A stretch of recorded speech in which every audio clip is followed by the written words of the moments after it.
Hi friend, आज मी मसूर डाळ बनवणार आहे सुक्की।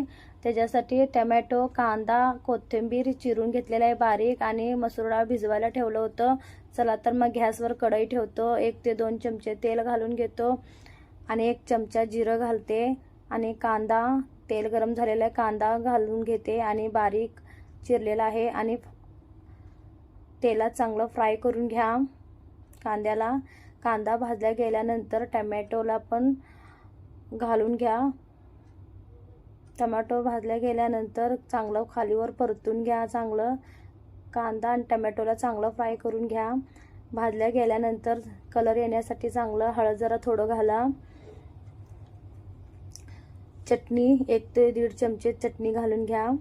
चवीनुसार मीठ घाला आणि मसूर डाळ आपण भिजवायला ठेवलं तर 10 मिनिटं ते बी भिजले गेलेलं आहे, ते पण चांगलं फ्राय करा। खालीवर चांगलं परतून घ्या आणि थोडं पाणी पण घाला।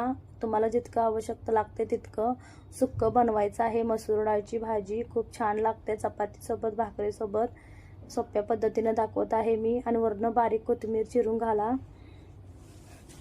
मसूर डाळ चपातीसोबत खूप छान लागते आणि मी सोप्या पद्धतीनं कमी मसाल्यामधनं तुम्हाला दाखवत आहे। मसूर डाळ तुम्ही पण नक्की ट्राय करून घ्या आणि खालीवर चांगलं परतून घ्या आणि कमीत कमी पाणी घाला आणि ह्याला 10 मिनिटासाठी शिजायला ठेवूया।